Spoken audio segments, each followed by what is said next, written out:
Good evening. I'm Jeff Bennett. Amna Nawaz is away. On the NewsHour tonight, a stunning Oval Office confrontation over President Trump's unfounded claims of white genocide in South Africa. A look at how the Department of Justice is focusing much of its energy on targeting perceived political enemies. And Judy Woodruff sits down with a former educator who's aiming to restore dignity to political discourse. Americans are widely in agreement on one thing, and that is that we are much too divided to be productive, much too divided to be healthy, much too divided to be optimistic about the future.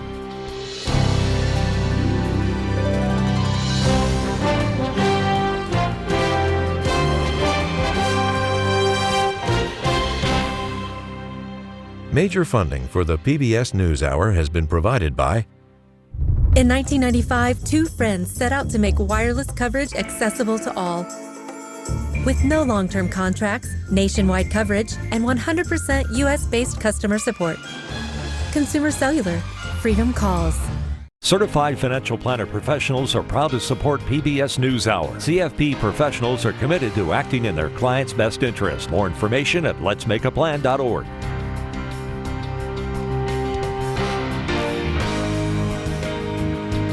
The Judy and Peter Bloom Kovler Foundation, upholding freedom by strengthening democracies at home and abroad. The Walton Family Foundation, working for solutions to protect water during climate change so people and nature can thrive together. Supported by the John D. and Catherine T. MacArthur Foundation, committed to building a more just, verdant, and peaceful world. More information at macfound.org. And with the ongoing support of these institutions.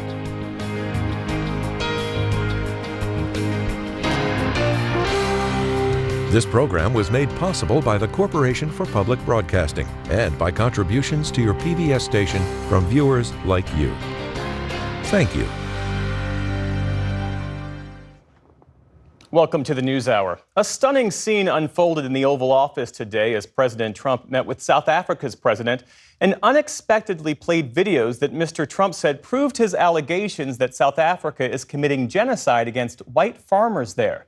The South African delegation pushed back, denying the debunked claim. Here's Nick Schifrin.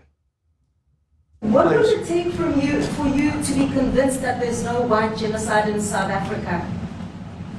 Well, I can answer that for the president. Today, South African President Cyril Ramaphosa took a leap of faith. It will take President Trump listening to the voices of South Africans. Convinced he could change President Trump's mind on live TV.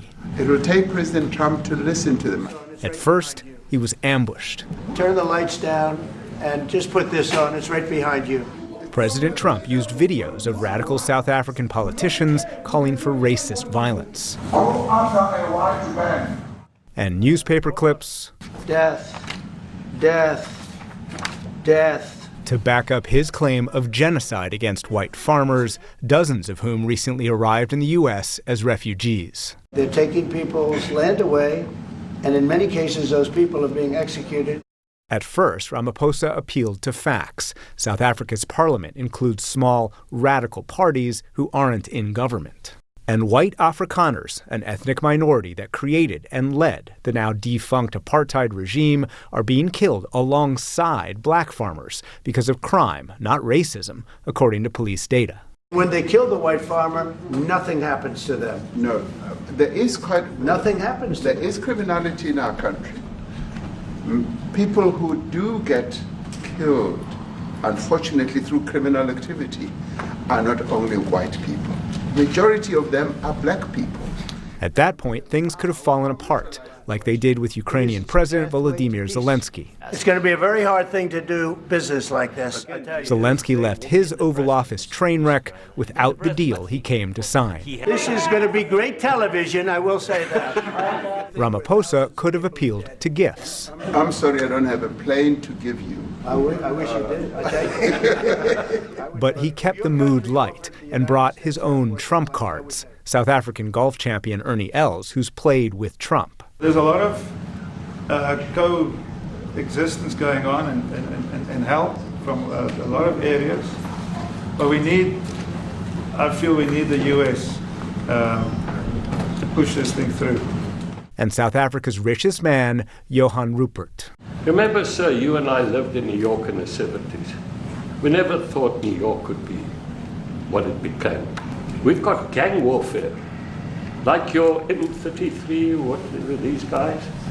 We've got equivalents there, but we need your help, sir. And we need Elon technology. South African-born Elon Musk, part of the American delegation, leads satellite internet provider Starlink. They don't want to leave. And so the tension appeared diffused, and President Trump could participate in the South African-led G20 summit, which the U.S. has said it would boycott, Ramaphosa said late today. There's a firm agreement and undertaking that we are going to continue engaging. So there's no disengagement. Ramaphosa called the meeting a, quote, great success and said the two sides would conduct negotiations over trade and increase U.S. investment to South Africa. A great success. I mean, the meeting ended more cordially than it started, but did they resolve the fundamental disagreement over white farmers? No, and it's a great point, Jeff. I mean, tonight in his press conference, Ramaphosa emphatically said that there is absolutely no genocide happening in South Africa. And what's at issue here, just to step back, is a legacy, of course, of apartheid when the government dispossessed many black South Africans' land. For the last 30 years or so, since the end of apartheid, the government's tried to redistribute that land, mostly by purchasing land from willing white settlers. But it hasn't solved the problem. Today, Afrikaners only represent about 7% of the population, but own more than half the land in South Africa. And so a new law is designed to take land from white farmers, basically eminent domain, as we call it here in the U.S., but with what South Africa says are provisions for compensation, for due process. And as we heard today, Jeff, South Africa's argument is that the violence is not about race. It affects everyone, really more about class. And Nick, when you talk to your sources, when you talk to experts in the field, I mean, what are they telling you about what this moment means for the U.S. and South Africa and for the region more broadly? When you talk to the president's advisors, he didn't necessarily focus on this today. When you talk to the president's advisors, they will say that the context is a larger conflict with South Africa. They talk about a trade deficit that the U.S. has with South Africa. They talk about South African ties with Moscow and Beijing. And they talk about South Africa's pursuit of Israel, specifically accusation in the International Criminal Court of Justice that Israel is committing genocide. And those larger questions today have not been answered, says Joshua Meservey of the Hudson Institute.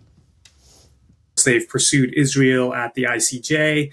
The South Africans will say they are morally obliged to do this, given their own history. That sounds great, except when you consider that the South African government and the dominant African National Congress has diplomatically supported some of the most violent and awful regimes in the world. So there's a very stark double standard that I think is less and less accepted in Washington. But Jeff, critics of the president say President Trump's use of the word genocide, his inviting Afrikaner refugees to come to the United States while simultaneously blocking African and other refugees from coming to the United States, undermines a sense of national cohesion in South Africa, but also the understanding of the United States across Southern and Central Africa, says Vemba Pezo-Dezozele of CSIS. The U.S. is being seen as a big country with a lot of power that is trying to bully a smaller country for a reason that is more fictional than it is reality, to serve another interest that is non-African. So for Africans, when they look at this, they say, if the U.S. can do this to the largest functional economy on the continent, people don't feel particularly a lot of goodwill towards the U.S., and they're not feeling like the U.S. is really acting as the leader that it ought to be. And critics, Jeff, say that those actions as seen from the critics of the United States, undermine some of the U.S.'s larger strategic goals across Africa, whether that's stability, especially in Central Africa, around Sudan, but also U.S. attempts to counter Chinese influence, which has been growing across the continent. Yeah. Nick Schifrin, thanks so much for this reporting. We appreciate it. Thank you.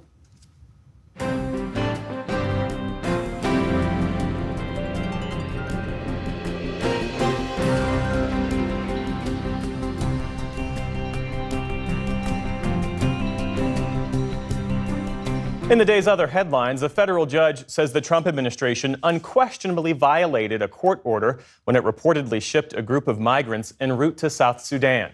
Judge Brian Murphy said the 8 men weren't given a chance to object to their deportations. He also said those officials responsible could face criminal contempt penalties. Earlier today, immigration officials said the men were afforded due process and remain in U.S. custody in compliance with court orders, but they offered no details about their whereabouts. The officials also railed against the judge's demands over their deportation efforts. We see activist judges stepping in a way that we have never seen before to put criminals first and not the American people. This judge wants these criminals, these rapists, murderers, out on the streets in your communities. The Department of Homeland Security says the deportees were convicted of serious crimes, including murder and sexual assault. ICE officials said their home countries, which include Myanmar, Laos, and Cuba, refused to take them back. ICE and DHS declined to confirm whether South Sudan was in fact the flight's final destination. The Pentagon says it has accepted a Boeing 747 from Qatar for President Trump to use as Air Force One. The Department of Defense says Mr. Trump will start using the plane once it's retrofitted to ensure proper security measures. Critics, including some Republicans, have raised concerns about the cost of modifying the aircraft. They also say accepting the jet is a violation of the Constitution's prohibition on foreign gifts. Boeing has been working on new Air Force One jets for years, but has faced extensive delays. That's as the New York Times and CNN report the Trump administration first approached Qatar to inquire about acquiring a plane that could be used as Air Force One, contradicting President Trump's claim that Qatar reached out offering it as a free gift to him. In the Gaza Strip, health officials say Israeli airstrikes killed more than 80 people overnight and into today, including several women and an infant. That came as the UN reported that humanitarian aid still has not reached Gaza's population. Israel has allowed dozens of aid trucks into Gaza this week after a months-long blockade. But the UN says most of the vehicles are held up because the designated road is unsafe. In Gaza City today, Palestinians lined up at a charity kitchen that's running out of food. People there said they only got watery soup. What will the children eat? Is this what we serve them? I can't afford to buy rice or pasta for them. For more than 10 days, I have not brought a single piece of bread home. Meantime, Israeli Prime Minister Benjamin Netanyahu says Israel probably killed Hamas's de facto leader in Gaza. Israel had targeted Mohammed Sinwar in a series of strikes in a hospital last week. Neither side has officially confirmed his death. Russian President Vladimir Putin has visited that country's Kursk region, the first trip to the border area since Russia claimed it drove Ukrainian forces out last month. Ukraine's army says its forces still hold a thin line in the region. Today, Russian state media showed Putin touring a nuclear power plant in Kursk and having tea with Russian volunteers in the region. The video appeared to be an effort to show that Moscow is in full control of the ongoing conflict. Ukraine's surprise incursion into Kursk last August was one of its most significant battlefield gains of the war. Target is warning that sales will slip this year as customers remain worried about the impact of President Trump's tariffs and the broader economy. The discount retailer also cited the impact of boycotts related to its rolling back of diversity, equity, and inclusion policies, or DEI. The downbeat forecast comes as rival Walmart said it would raise prices to offset the impact of tariffs, which drew the anger of President Trump.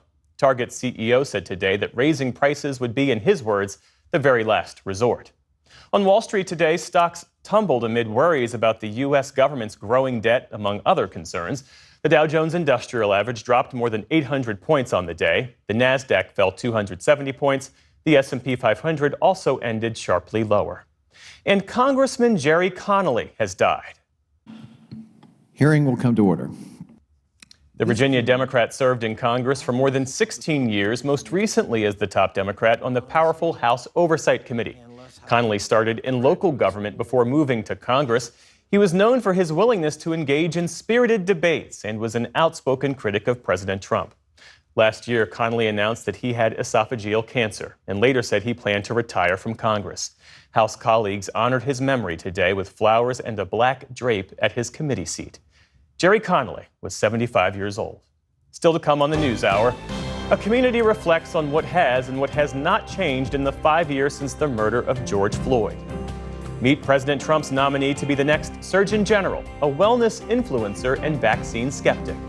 And media mogul Barry Diller reflects on his remarkable journey and surprising personal revelations chronicled in his candid new memoir. This is the PBS NewsHour from the David M. Rubenstein Studio at WETA in Washington, and in the West from the Walter Cronkite School of Journalism at Arizona State University. Now to a development in the Trump DOJ's case against Democratic Congresswoman LaMonica McIver of New Jersey, who's been charged with 2 counts of assault. It's part of an emerging strategy from the Justice Department, which is undoing Biden-era policies and pursuing some of President Trump's perceived political adversaries. William Brangham has more. Appearing virtually in her first court appearance since the department brought charges against her this week, Representative McIver was released without bail today, with a hearing set for later this month. She is charged with assaulting, resisting, and impeding an officer after a visit to an immigration detention facility in New Jersey turned into a scuffle. Members of Congress are permitted to conduct unannounced oversight visits. So to discuss this and more, we are joined again by Carrie Johnson. She is the justice correspondent at NPR. Carrie, so good to see you, as always. So about these assault charges against Representative McIver, she was trying to stop the arrest, she says, of Newark's mayor, who was there also protesting at this ICE detention facility. She's denied the accusations, said that they're basically trumped up. Here's what she said on the cable news this morning. It's crazy because there's so many other crimes and things to be focused on, and definitely not to be focused on a congresswoman or Congress members who were there just to do an oversight visit. We were not there to bust detainees out of prison. We've heard that come out from the DOJ. We were there for an oversight visit. How unusual is it to prosecute a member of Congress like this? In my experience, it's very unusual to bring this kind of federal prosecution, serious federal prosecution against a sitting lawmaker for something that doesn't involve financial misconduct, corruption, or bribery. Those kinds of cases are unusual too. But to charge a lawmaker who says they were engaged in routine oversight as part of their day job with assaulting or impeding a federal agent is a very serious thing. Representative McIver faces as many as 8 years in prison on each of these 2 charges. She's, of course, denied responsibility, but it's a big deal even to bring such a case to begin with. And of course, this occurred at a protest at an immigration detention center, and it certainly seems to be part of this, both the president's immigration policies and Democrats who are trying to muster a resistance to it. Yeah, I don't think you can entangle the idea that at first the U.S. attorney in New Jersey, Alina Habba, who's one of Trump's former personal lawyers, charged the mayor of Newark. Today, they took back those charges, and the federal judge who allowed the DOJ to take back those charges against Mayor Ras Baraka basically said this was embarrassing. It's a very serious thing to bring these kinds of charges, and the DOJ needs to do a proper investigation. This is the same day Representative McIver appeared virtually in court on similar charges. And her allies say if she had engaged in such serious misconduct at that ICE facility, why was she allowed later that day or within a few moments to go into the facility and tour it if she was such a danger? In another development, while the president has said there should be investigations into Bruce Springsteen and Oprah Winfrey and Beyonce, the Department of Justice has opened an investigation into Andrew Cuomo, the former New York State governor, over his handling of the pandemic. What's that investigation all about? Well, Republicans in Congress had been investigating how Cuomo in New York State handled the pandemic and handled nursing home residents in the pandemic. Cuomo testified on Capitol Hill, and since that time, 2 different Republicans have sent referrals to the Justice Department alleging Cuomo made false statements. Cuomo says he testified truthfully and to the best of his knowledge, but now DOJ seems to be investigating or looking into whether Cuomo misstated or misled lawmakers about about his viewing or editing of a report about that topic, senior citizens in nursing homes and in the pandemic. And so it's interesting because this is all happening or coming out about a month before the primary to be the mayor of New York City. Cuomo is running in that race, and another person who's running is Eric Adams, the sitting mayor of New York City. Adams, of course, famously got rid of charges against himself after the DOJ, the new DOJ in the Trump administration, dropped that case. The matter was so scandalous, so controversial that more than a dozen career prosecutors resigned over it. Right, another extraordinary case in the department. Thirdly, the Department of Justice is also going to drop these police reform agreements. They're known as consent decrees in Minneapolis and Louisville. These are consent decrees that were signed after investigations into the deaths of George Floyd and Breonna Taylor. The DOJ is also dismissing lawsuits against those cities, said they're going to drop several other probes. What's happening with those? Yeah, Harmeet Dillon, who's now in charge of the Civil Rights Division at the Justice Department, says she doesn't want the federal government micromanaging how state and local police do their job. She says these consent decrees and investigations are very expensive for states and locals, and that they often know what's best in terms of setting law enforcement priorities. She's dropping these cases against Louisville and against Minneapolis, only a few days, of course, before the anniversary, the 5th anniversary of the murder of George Floyd by a Minneapolis police officer. But Dillon says the timing is not because of that anniversary, but because she had some court deadlines this week. She says that they will continue to prosecute individual bad actor police officers if and when they come across those cases. But she seems to think that these consent decrees take too much time, cost too much money, and divert from other priorities she wants to advance. And has that been a criticism that the police departments themselves, they entered into these agreements, but have they argued that these somehow hamstring their ability to be police officers? Some police departments have resisted, as have some state and local governments, because this is an expensive process. But some independent authorities and analysts, like the Council on Criminal Justice, have said they've studied some of these agreements. They do find that litigation costs for these places are lower because police are behaving better in a lot of cases, and the numbers of stops and frisk and unconstitutional practices by police have gone down in some of these places. Lastly, the Justice Department is also focusing on the issue of diversity. The DOJ said it was going to open an investigation into the city of Chicago. Briefly, what is going on there? What are they alleging?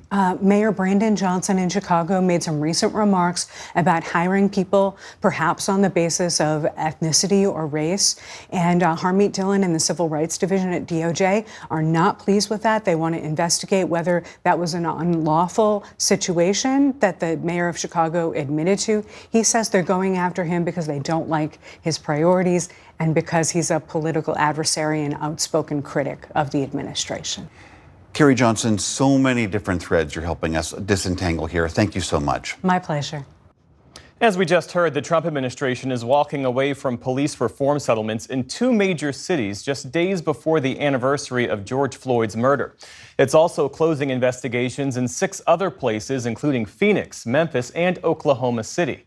It was the death of George Floyd 5 years ago that sparked intense protests with calls for racial justice and police reform around the country. Special correspondent Fred DeSam Lazaro reports on what's changed and what hasn't for our ongoing series, Race Matters.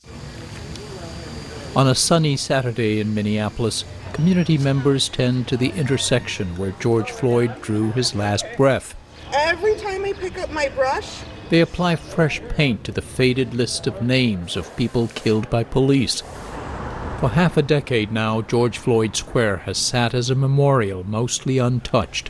Flowers, stuffed animals, and art surrounding the spot where Floyd died, the abandoned gas station across the street, the raised fist sculpture at 38th Street and Chicago Avenue.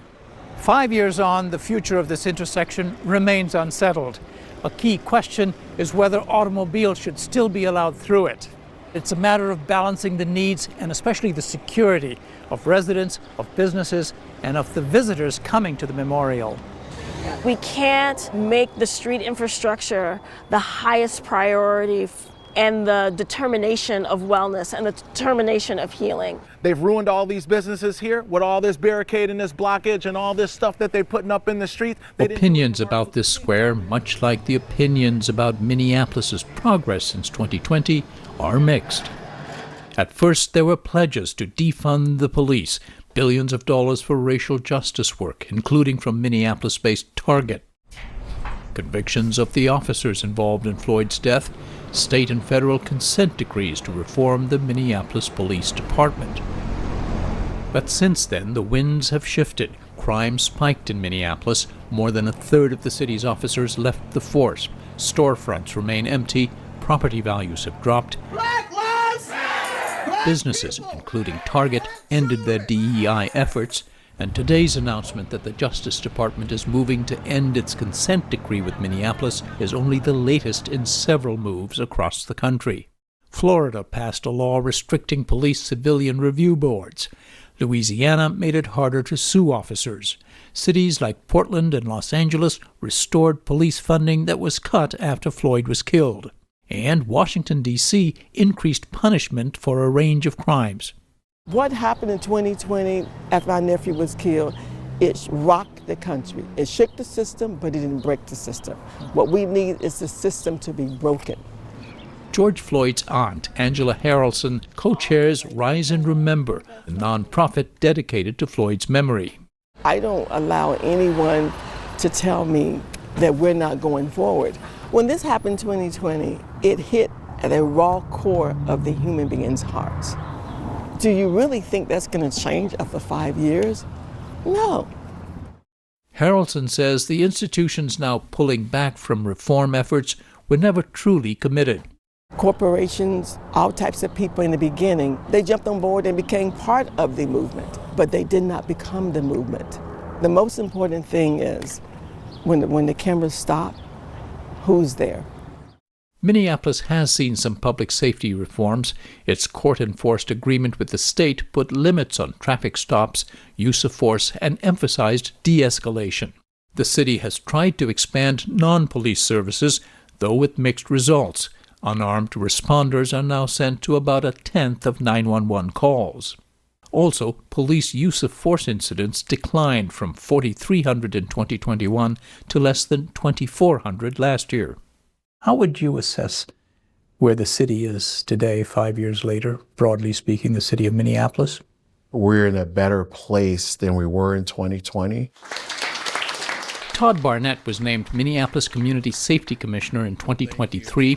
He says the MPD, while still short-staffed, has seen a gradual rebound in hiring.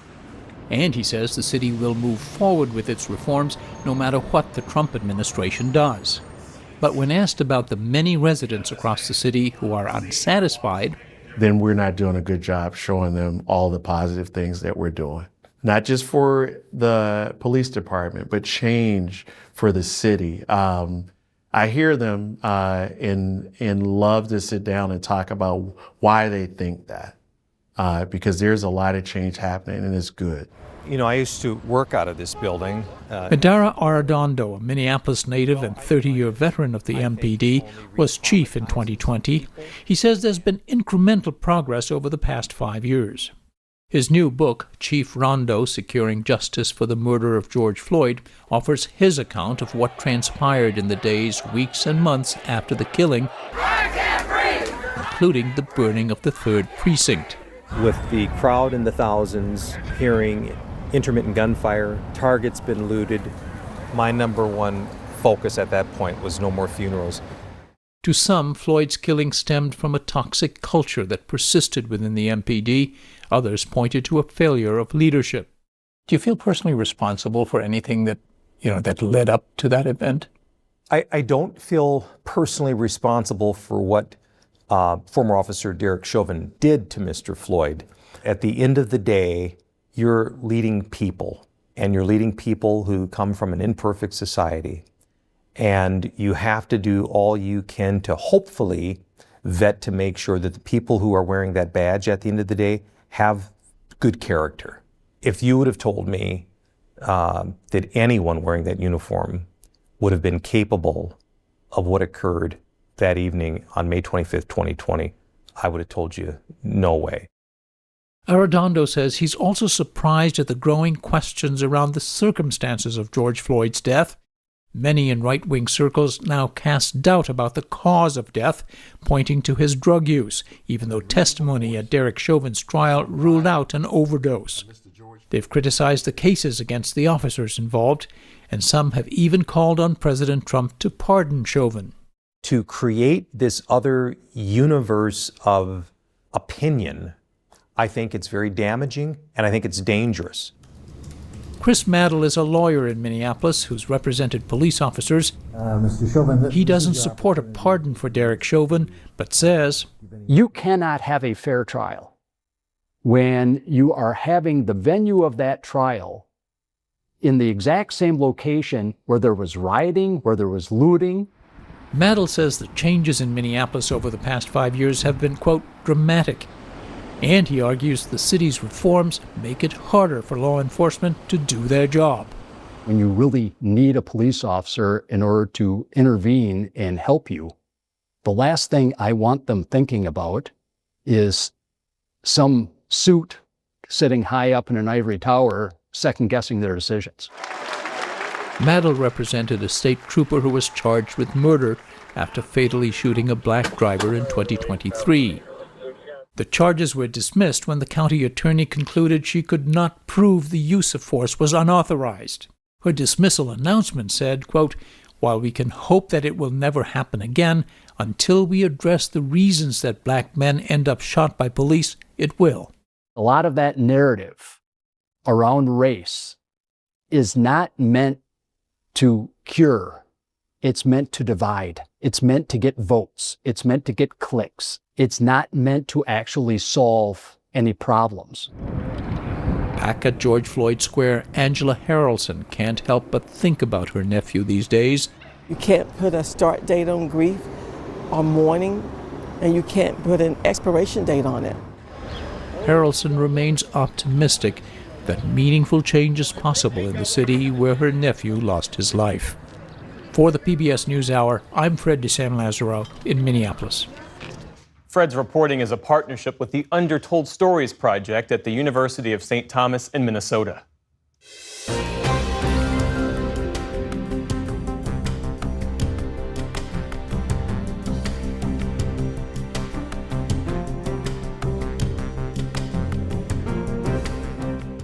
The White House is expected to release a report tomorrow about potential contributing factors of childhood diseases. It's leading to renewed questions about the so-called Make America Healthy Again, or MAHA, agenda championed by President Trump and Health and Human Services Secretary Robert F. Kennedy Jr. Another voice central to the MAHA movement is Dr. Casey Means, President Trump's new pick to serve as Surgeon General, after he withdrew his first nominee. Ali Rogan takes a closer look at Means' background and policies she would push for if confirmed. Though she's been nominated by President Trump to be U.S. Surgeon General, Casey Means prefers to call herself a metabolic health evangelist, a physician-turned-wellness influencer with hundreds of thousands of followers on social media. A hero of the so-called MAHA movement, Make America Healthy Again, Means has close ties to HHS Secretary Robert Kennedy Jr. She was a close advisor last year during his presidential run. In announcing her nomination, Mr. Trump said Casey has impeccable MAHA credentials. Bobby really thought she was great. I don't know her. I listened to the recommendation of Bobby. I met her yesterday and once before. She's a very outstanding person, a great academic, actually. So I think she'll be great. It's kind of the best part, right? But Means has no government experience and is not a practicing doctor.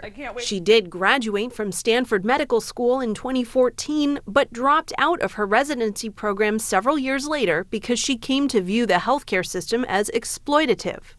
It's not an overstatement to say that I learned virtually nothing at Stanford Medical School about the tens of thousands of scientific papers that elucidate these root causes of why American health is plummeting and how environmental factors are causing it. People are really drawn to her in her message, and that's why she has so many followers and why she has a voice online. Vani Hari is a food activist who has built a community through her popular Food Babe website. She has known Casey Means for years and says Means wants Americans to become the CEOs of their own health. Many of the chronic diseases that we're facing in this country can be reversed with lifestyle changes. And this is what Americans need to hear and have guidance on, which is something that we have not gotten from our government agencies. But Means' nomination to one of the most visible public health roles in the country has spurred a vigorous debate. You want to get the most diversity of color possible in your diet. She doesn't have a kind of scalable leadership experience in public health, and that is such a big part of the job. Will Stone covers healthcare policy for National Public Radio. If you speak to former surgeon generals, they will say they don't think she's qualified because she does not have the kind of robust clinical experience that you would typically expect in the nation's top doctor, basically. Along with her brother, Callie, who is a top advisor to Kennedy at HHS, Means wrote a best-selling book last year called Good Energy, which argues that, quote, metabolic dysfunction due to poor diets and sedentary lifestyles is the root cause of chronic diseases. She's endorsed the health benefits of raw milk and says birth control pills are overprescribed and signal a disrespect of life. Means has gained prominence with appearances on high-profile podcasts with Joe Rogan and Tucker Carlson, decrying the influence of Big Pharma. These subtle, insidious forces that are creating slow, progressive illness starting now in fetal life that allow patients to be profitable and on the pharma treadmill for their entire lives. They make us sick, but they don't kill us, and then we are drugged for life. We need to tell people the truth about why we are so sick and what's been done to our food. Means' views on many health issues closely align with Kennedy's on food safety and environmental toxins. She's also questioned some vaccine policies, calling the vaccine schedule for children insane and calling vaccine mandates criminal. I bet that one vaccine probably isn't causing autism. But what about the 20 that they're getting before 18 months? Means' nomination has drawn criticism not just from the medical community, but also from conservative Trump allies. Far-right activist Laura Loomer ridiculed her on social media as a total crackpot who uses shrooms as plant medicine and talks to trees. And Kennedy's former running mate, Nicole Shanahan, has also come out against Means' nomination. So much of this position is about messaging. Even though she may not be able to shape policy in really strong ways, she can certainly trumpet certain ideas, as she does, already pretty effectively on social media. And there are concerns that some of that messaging will not be evidence-based and will actually be harmful for public health. But Vani Hari says Means' training in the medical establishment and her advocacy outside of it shows that she has expertise and credibility. This is the basis of her story. This is what's made her such a courageous leader to give away such a prestigious career. The Make America Healthy Again movement is broader than just vaccines. It's about food, it's about toxins, it's about other pharmaceuticals, it's about lifestyle interventions. And so we need someone with a broad perspective about how to address each one of these topics, and Casey represents that. The U.S. Surgeon General is not required to be a practicing physician, only that they have, quote, specialized training or significant experience in public health programs. Means' nomination must be confirmed by the Senate. A hearing date has not yet been set. For the PBS NewsHour, I'm Ali Rogan.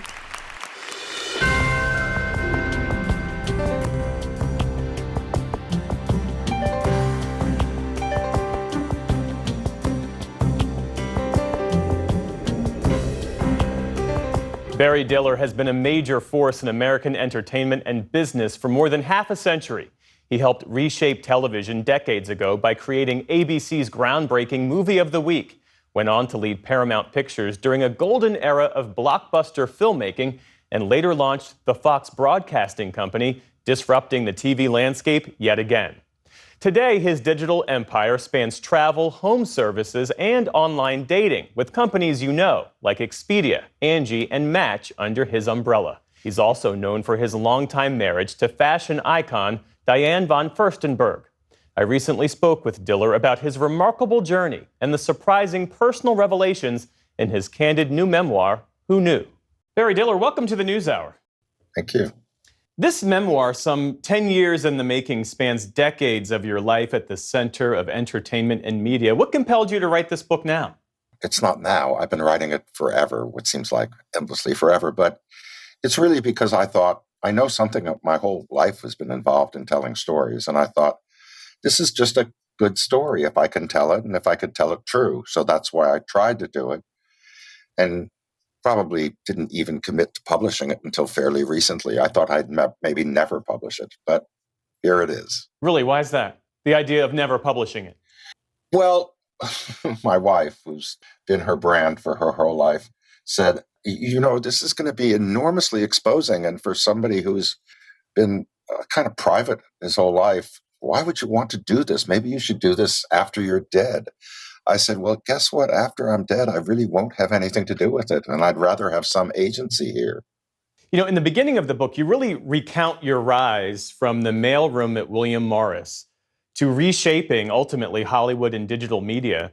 At ABC, you pioneered the highly successful Movie of the Week, then later created the even more successful TV miniseries. You had these landmark events like Roots, this TV series that half of the country tuned into.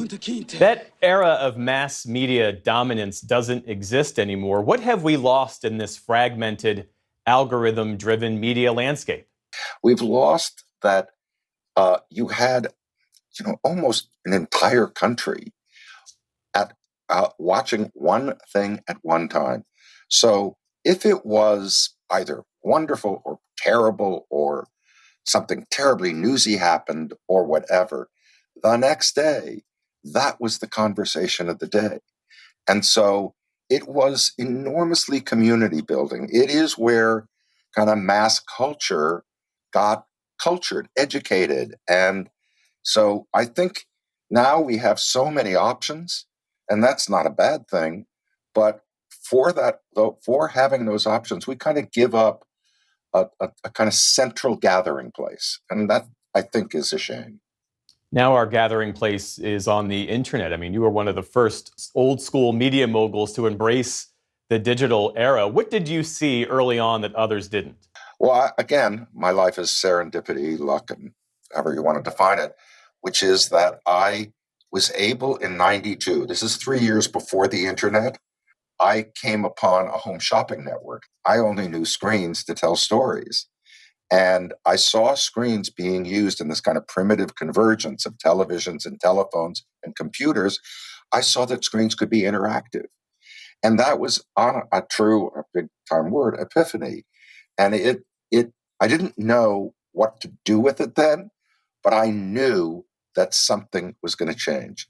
So great good luck to be kind of prepared and have some feeling in my fingertips when in 3 years along comes the internet, and interactivity is the revolution of the time.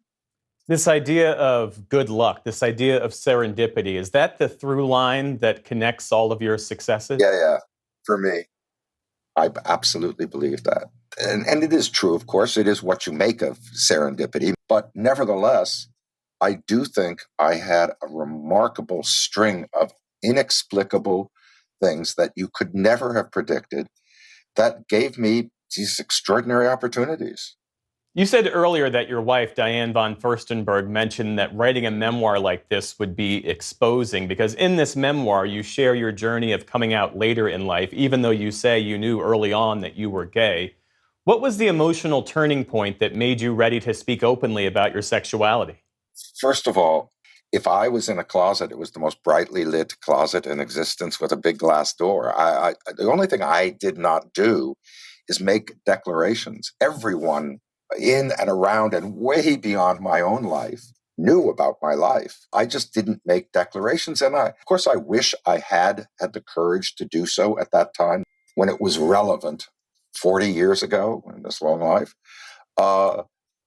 And so when I wrote the book, I mean, it wasn't like I thought, I never realized, because I'm somewhat dim and naive in certain ways, I thought that this was, since kind of everybody knew, and it's the title of my book, Who Knew, I thought this was not some big deal. But if I wanted to write this book, I knew I just had to tell my story true. And that's what I tried to do. Well, in the book, you describe your wife as your bedrock. How did you reconcile your private and public lives? I don't know that I've ever reconciled anything. I just do one idiot step in front of another. But I don't think there is any reconciliation. And there's no contradiction either. This is not a plea for everyone to go out and read it, but the only way I can explain it is the way I did. Barry Diller, the book is Who Knew? Thanks again for speaking with me. I appreciate it. Happy to.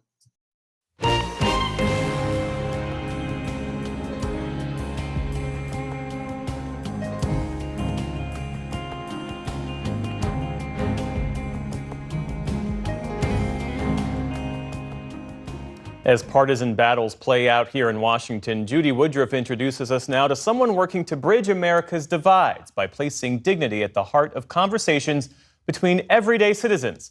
It's part of her series, America at a Crossroads.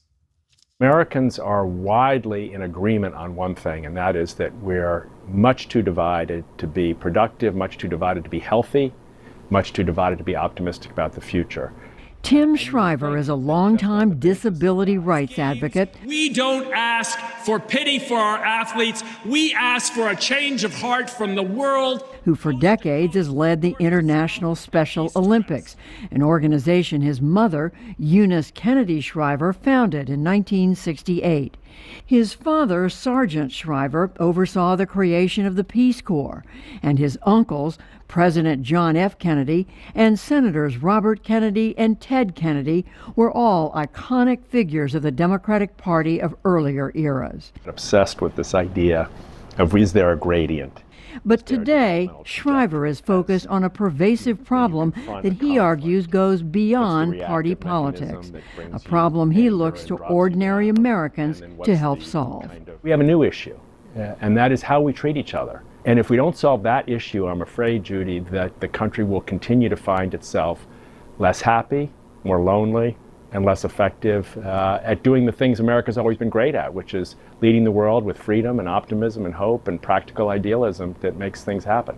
This country's been through division. I mean, we've been Civil War a long time ago, Vietnam, our whole civil rights, the ongoing debates over race. What do you see today that makes you look at this question of how we treat each other? Well, I think there's a couple of factors that are new. The first is social media, especially for social media for our young people. Young people are picking up their phones and they're seeing it. He's disgusting. She's a jerk. What an idiot. And all the name calling and the relentless surround sound of contempt. It has a corrosive effect not just on our political debates, but on the mental health of our country and especially of our young people. I think the second thing that's different is the virulence of our disagreements in the past have been serious and painful and destructive. There's no question about that. But what we seem always to have had is this sense in which the American spirit would somehow get us through. Today, that optimism has receded. And now we're looking at a situation where people think the division is not just about a policy issue or about a cultural issue, but it's about us. We're in an us versus them country. An us or them country.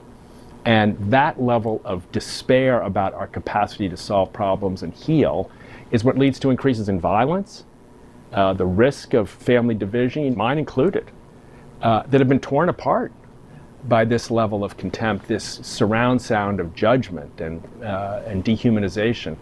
So we've had tough times in the past, but this is our time. In 2022, Shriver helped launch the Dignity Index, a method of evaluating language that on one end of the spectrum shows contempt for others and on the other affirms their value as a person.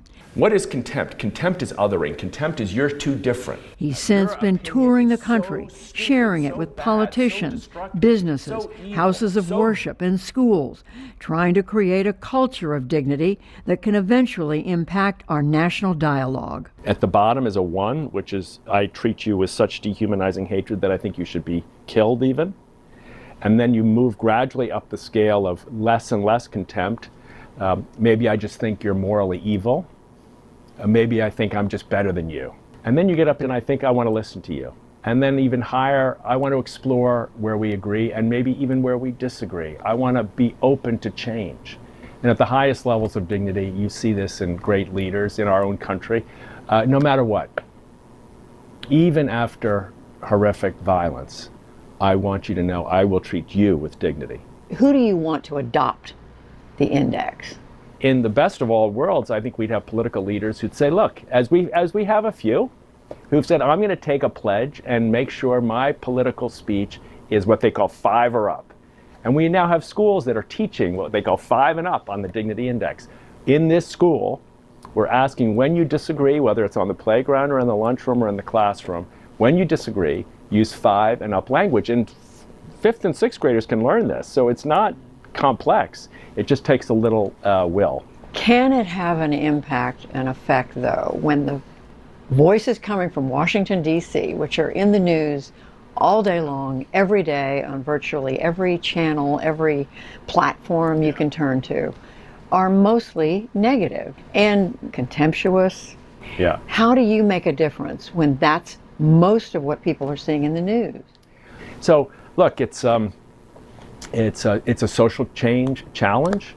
I'm not going to deny it would be a heck of a lot easier if we had political leaders who seized the moment. And I want to say, if a political leader is watching this, you can win by treating the other side with dignity.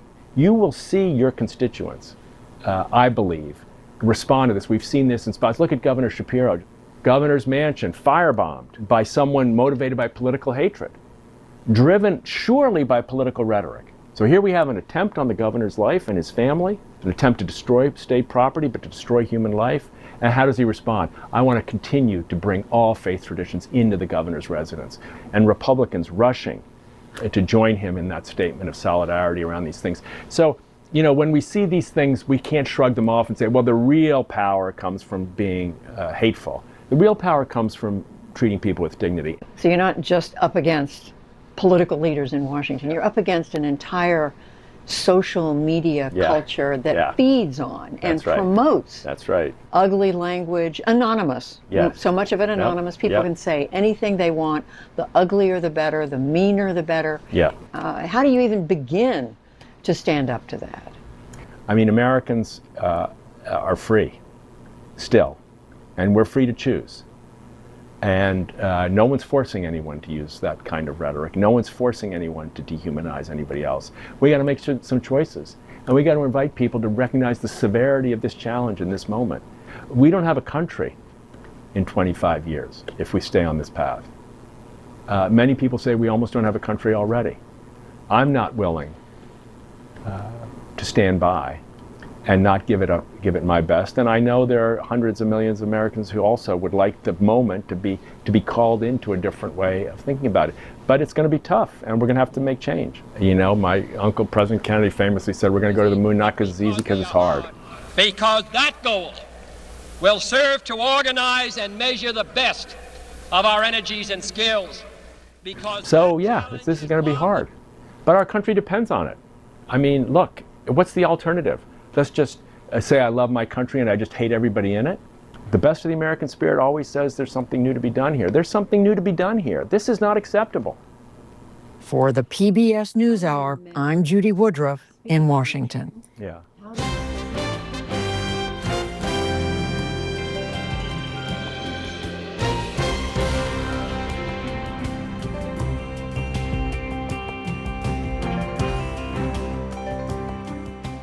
And there's a lot more online right now, including a look at who should get a COVID vaccine according to the new FDA recommendations. That's at pbs.org/newshour. And that is the NewsHour for tonight. I'm Jeff Bennett. For all of us here at the PBS NewsHour, thanks for spending part of your evening with us. Major funding for the PBS NewsHour has been provided by Cunard is a proud supporter of public television. On a voyage with Cunard, the world awaits. A world of flavor, diverse destinations, and immersive experiences. A world of leisure and British style. All with Cunard's White Star service.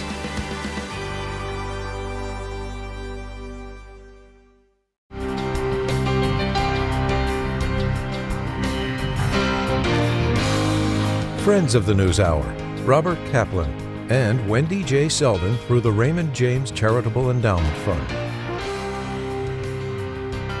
The Ford Foundation, working with visionaries on the front lines of social change worldwide. Funding for America at a Crossroads was provided by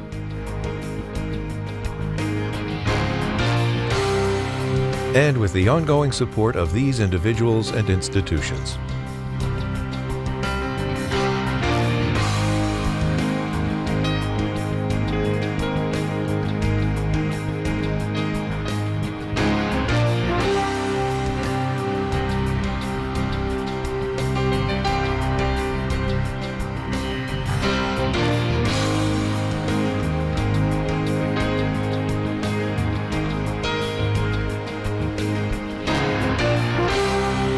This program was made possible by the Corporation for Public Broadcasting and by contributions to your PBS station from viewers like you. Thank you.